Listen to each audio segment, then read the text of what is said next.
Okay, good morning, all of you sports fans out there. Today is the Phase 5, fifth installment of Strategic Selling Techniques and Tactics, Tartini Advisors. And without further ado, let me do a quick introduction.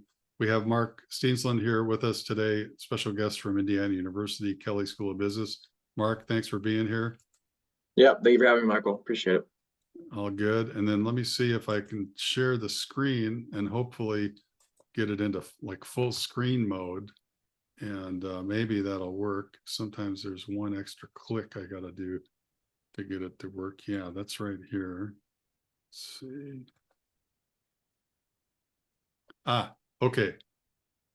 I think we're in business now. Yeah, you can see that. Yep, looks good. Okay, so strategic sales skills. Phase 5 is negotiate and sign. This is underpinned, as usual, by the Indiana University Kelley School of Business, where it's one of the best business schools in the country, probably top 5, if I remember correctly. Might be closer to the top of the top 5, depending on the day. And the professional sales major program, which Mark comes from, is #1 in professional sales major across the U.S. Very few schools actually even have this, but Kelley's a leader, and we're lucky to have Mark with us today. And the other underpinning for today is NYU. Section School is founded by NYU professor Scott Galloway. It's a very cool and modern online only school, and one that I'm currently studying with, and with apologies to the IU Kelley School of Business real MBA. These guys are offering a mini MBA, and I can tell you it's probably a microscopic cost for the mini MBA, but highly valuable. So where do we go? Where do we start? Well, let's start. We're headed, the 5 steps, just to review, are #1, engage a prospect. #2, discovery. #3, price proposal. #4, we did last time, demo, which turns out to be demo and really a lot of objection handling. And #5, our favorite one, well, some of our favorite one, negotiate and sign. And as you might recall, different sales skills are needed across the board. And while we're thinking of across the board, let's also point out that while these look linear on the page, and they are across the board on the board, they don't happen in this order necessarily. Customers don't really follow our process. They will jump around from one to the other, and you've just got to be ready to bring forward the right skill set at the right time. And the example I always use is negotiate and sign. The best skills here are NSD, never split the difference. Chris Voss's book, NSD level negotiating. Chris Voss is a former FBI hostage negotiator. Very effective. However, if you come in hot on stage 1 with a whole bunch of Chris Voss kind of stuff, that's just not going to go well. On the other hand, if you finish soft with a whole bunch of relevance and resonance and empathy, those things are all good, but they're ill-timed in step 5. And so the 2 risks are you get blown out right away if you hit them with Chris Voss right up front, or it'll take forever to get it signed because you're just not closing. You're actually opening. This is an opening move, not a closing move. And this is a closing move. Mark, does that make sense comparing those two and the whole linear, non-linear thing? Yes, definitely. Excellent. So again, reviewing actions, the actions we take, the things we do based on these skills are somewhat different on the steps. And at negotiate and sign, which is what we're talking about today, it's really about, the concept of negotiation to achieve an alignment. And the contract, which sometimes is called an agreement, it's negotiating to agreement and signature of the contract. Sometimes people get confused between these two things, like we're trying to negotiate on a concept, but we don't have anything written down. And it's really hard to do, I find, to not have anything written down if we're just trying to get agreement on concepts, because concepts are ethereal, they're in somebody's head, and they change quickly and without notice. one of my slogans, I guess, is if you want everyone, what do they say? If you want to get everybody on the same page, it helps if there actually is a page, like the contract, right? So, Yeah. and then get it closed and send them an invoice. So as we look at this part of the process and negotiating, there's some fundamentals to bear in mind. A couple of case studies we'll review today. There's some videos available, and these all have pointers to them in the PDF you get. You'll be able to click on these and watch them. And then there's some books. So the first thing I think I would just make a couple of comments about these books. It's really interesting. The first book I was aware of about negotiating is Getting to Yes. And the Fisher and Uri are the authors. Later, another book came out called Start with No from Jim Camp at the Ohio State University. My brother and nephew are Ohio State University graduates, so that little joke is for them. By the way, the whole part of the family, that's another story. But you might wonder, okay, what's wrong with yes? Why do we have to start with no? And then Never Split the Difference, which is by Chris Voss, as I mentioned, former FBI hostage negotiator.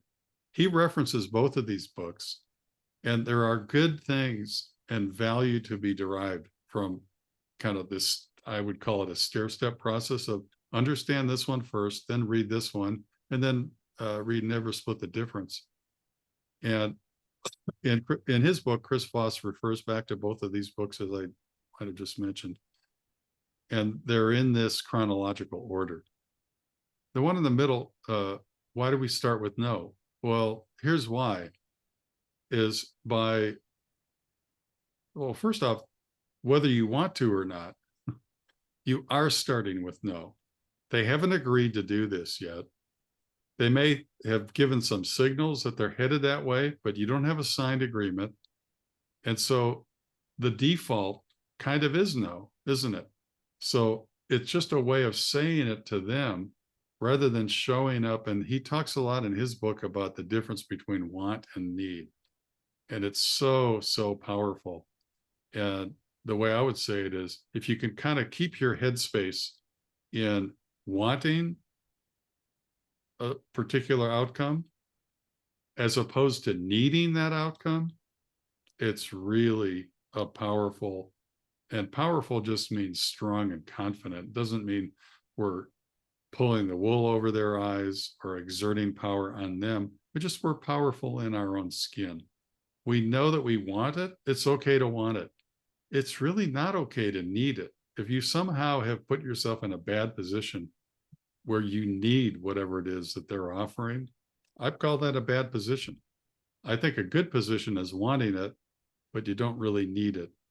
Does that make sense, Mark? Any comments or questions about the difference in those two words? No, yeah, I think I think that's interesting because I feel like especially in a situation where you're dealing with, trying to close a deal or something, if you do come off as really needy, it's a bad look. And then it kind of, I'm sure it makes the other side question, the legitimacy of what you're selling, the deal, because it should be maybe a little more nonchalant than trying to be so needy. So I think that's a good point. I think that's right. You hit the nail on the head. And also, you don't have to tell them that I want this, I don't need it. In fact, if you do say stuff like that, I would say that's a demonstration of the fact that you need it, Right. that you're being needy. So don't be Yeah. needy, but it's okay to tell them, hey, we really want to work this out with you. We're hopeful that this will end in a positive result. One of my bosses had this great slogan. He would tell customers, we've never got to this point in the negotiation and not ended up with a successful outcome.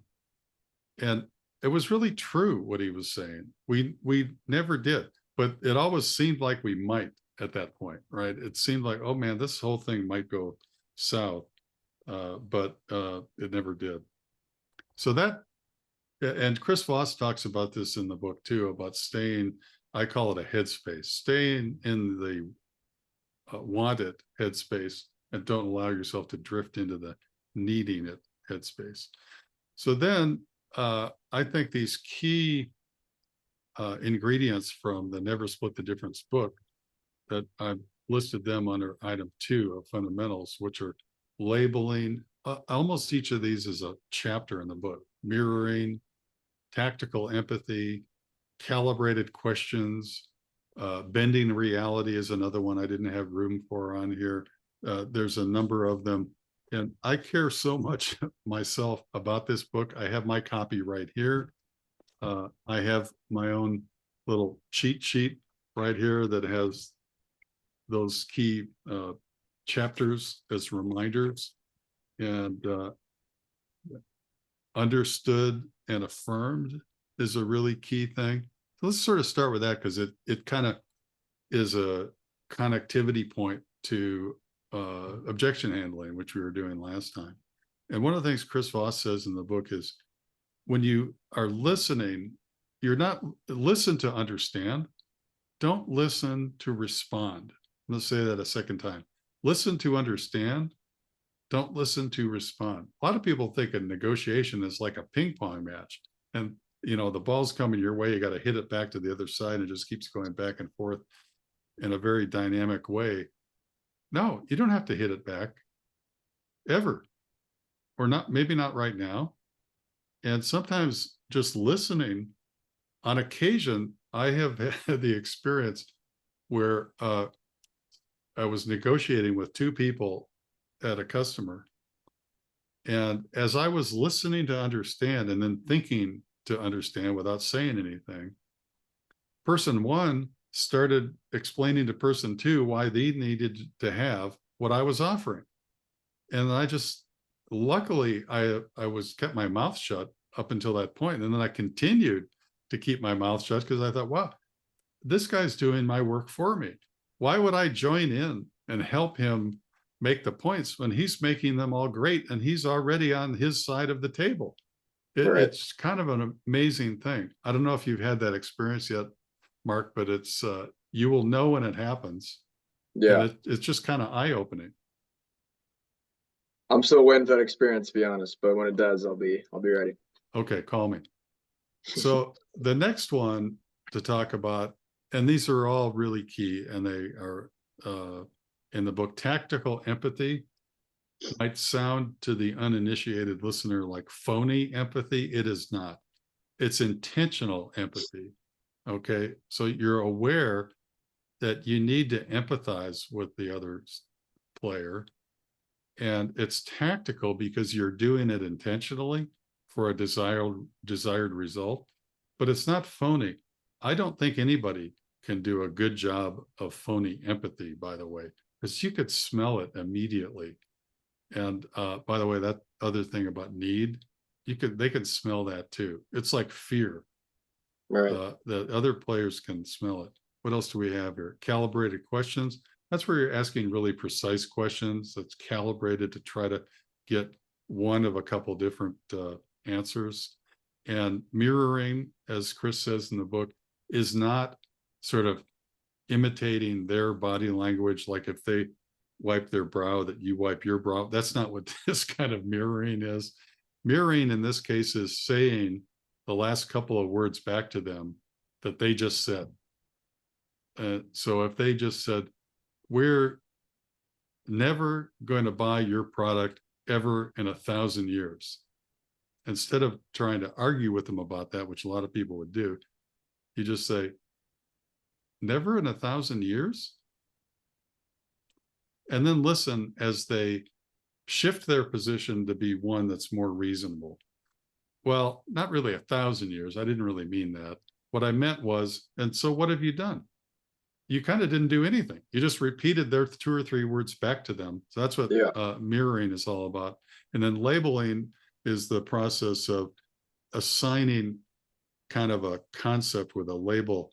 So, and a lot of times it starts with something like, it seems like what you're dealing with over there is chaos. And you're not really asking a question. You're not accusing them of being chaotic. You're just saying, wow, it seems like you're assigning that label. Yeah, it's chaos over here. Can you help us with chaos? Well, lucky for you, yes, we can. That sort of thing. Fundamental number 3, BATNA. It's one of my favorites. It's an acronym, Best Alternative to a Negotiated Agreement. This comes out of the Getting to Yes book. And what it is going into the meeting, you know what you want to achieve, but you know quite clearly like where you are, and that you can call a halt gently and diplomatically to the meeting at any time and walk away with the BATNA in your hand, because the BATNA is the alternative to a negotiated agreement. It means something that you have total control over, and you don't need them to agree in order to achieve it. Sometimes the BATNA is what, maybe you're selling an add-on function of some kind, and they really have to have what they're currently paying for in order to continue to run their business. In that case, that's your BATNA, right? They're going to continue to spend money with us. Or sometimes the BATNA is we're trying to acquire them as a new customer, and we might just have to give up on them and not get them as a customer. You don't like to do that. You might want to avoid it, but that might be your BATNA. And that sometimes there's a move that goes with that, which is a trial walk away. And it's not a bluff. Only do a trial walk away if you're actually willing and capable to walk away, right? And not in a hidden hope that they might chase you down the hall. Now, in reality, my dear friend at SAP in Texas actually had this happen, where the customer told him, look, we don't need your product because we have the same stuff from Computer Associates, and we can just use it for free because we get it from them as part of our partnership deal. And so my friend Bill closed his briefcase and stood up, said, guys, okay then, no problem. If you really think you can do what we do with our software, with the stuff, he didn't say junk, but the stuff from Computer Associates, then call me next year after that hasn't worked out well, and we'll come back. And left the room. And they literally chased him down the hall. No, wait a minute. We didn't mean to say that. Please come back. Okay. And it's pretty interesting how these things work. BATNA. Yeah. Any questions about that before I do a case study or two? Nope, not yet. Okay, case study number 1, Apria Healthcare. I've got a whole presentation on this in a separate video, YouTube, that in the PDF that you get, when you click on that, it'll click to the YouTube and you'll be able to watch it. It just had so many pieces and parts to the negotiating process on that deal that I've tended to use that as kind of my favorite experience ever. And what were the key ingredients? And it included stuff like understanding the key customer challenges really well and asking those kind of questions that we talked about to get to this point, and really understanding what the downside was of them not buying a product from somebody, we hope us, because the downside, it was hurting their profitability at the bottom line. What they do, they're a home healthcare company.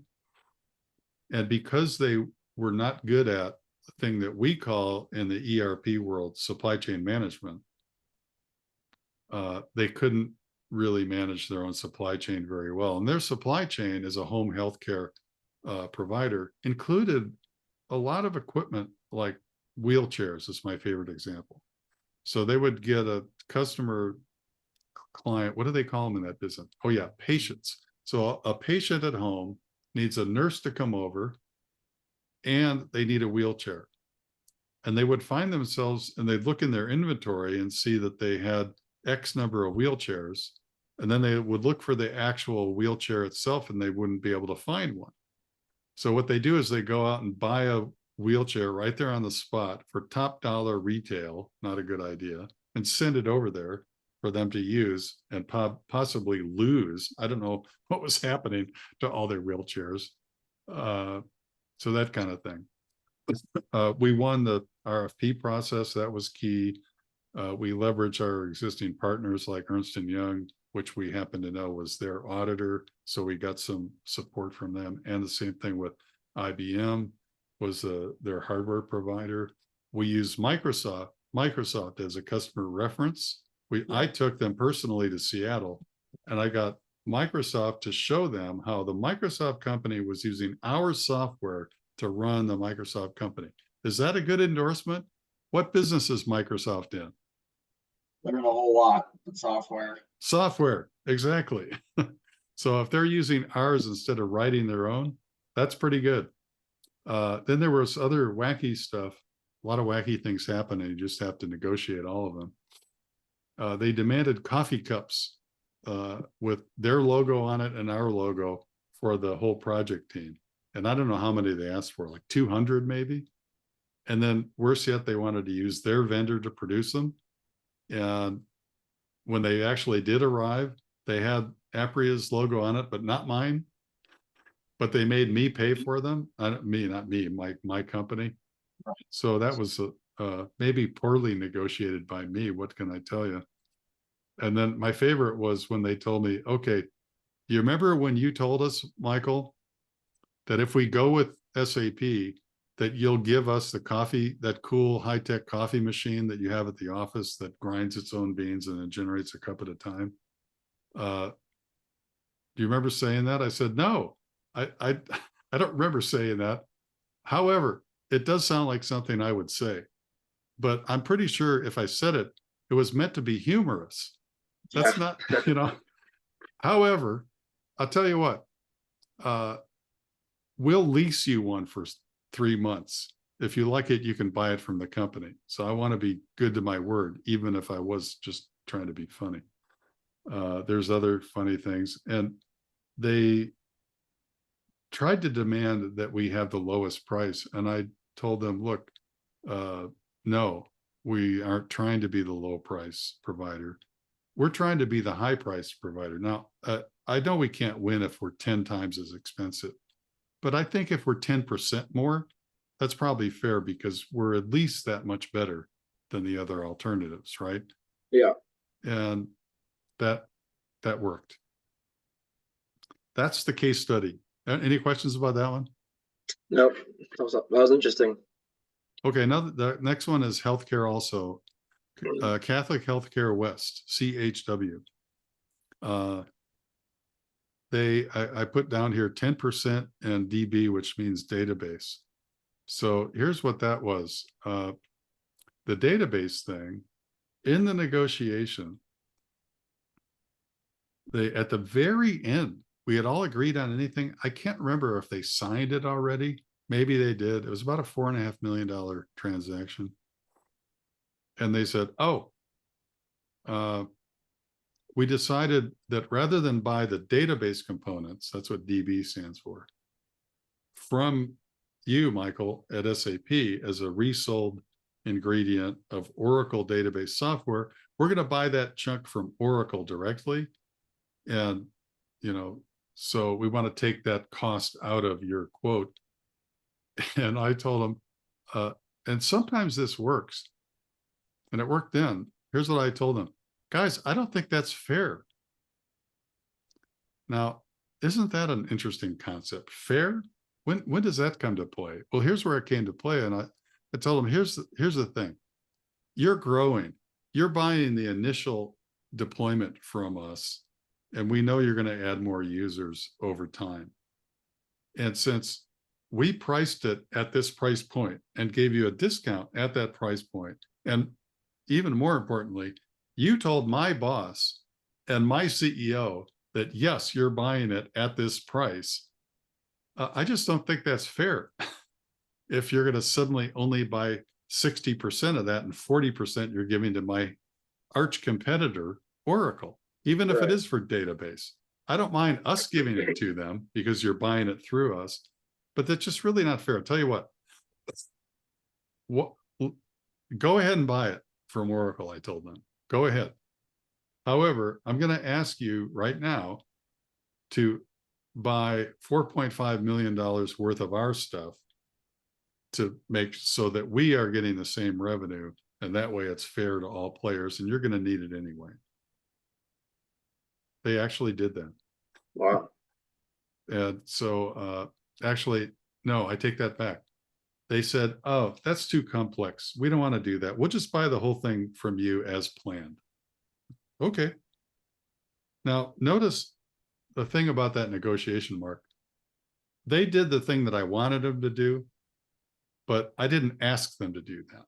Right. I told them, okay, fine, do that, but I want this other thing. Really interesting. So it's the want right there, not the need. Exactly. 10%, what does that mean? Right after they bought that piece, they came and said, hey, we also want the real estate functionality, managing real estate. A lot of these big hospital networks have an awful lot of real estate that they manage. And we had a new product fresh out of Germany to add on. It was about 10%. So it's about $450,000 on top of the 4.5. And so they acquired that, but they were kind of clueless. And it was really Ernst & Young who were clueless. They were doing the implementation about how to make this work.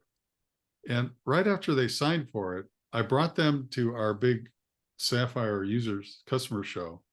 And I introduced them intentionally to the German coders and product management team in order to kind of rattle their cage a little bit and just let them know there's going to be some translation, let's call it, going on between them and Germany to get this to work.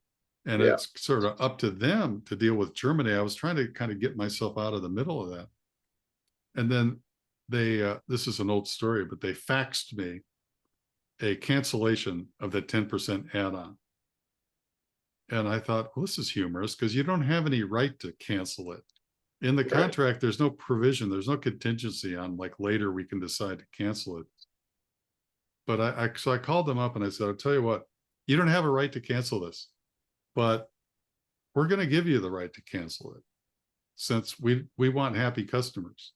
And what I didn't tell them is that my personal compensation plan had a 10% holdout on my commission on customer satisfaction. They were going to be getting a survey in 4 to 6 months.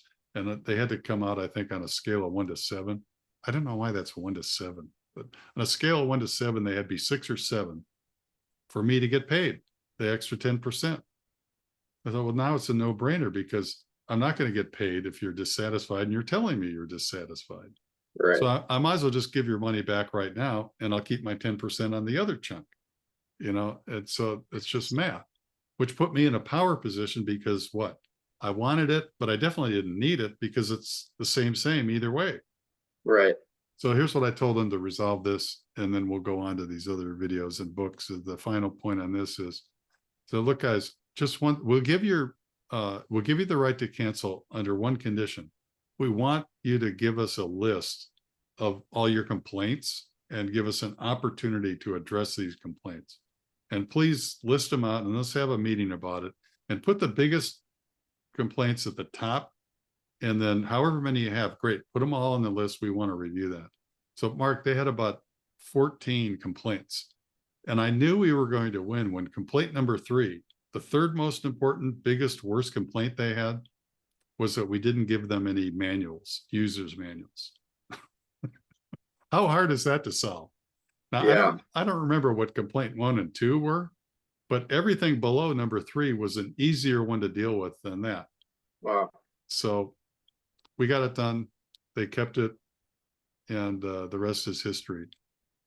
These are clickable in the PDF that you get. I would really urge reading these books and or listening books on tape, especially Chris Voss, who does this Never Split the Difference. He's just priceless. There will be a test. This is the test from last time. There's actually a test coming for number 5. And this is my contact information for anybody that needs that and wants to get in touch and continue the process. So with that, we'll say thank you for being here. Happy selling, and we'll talk soon.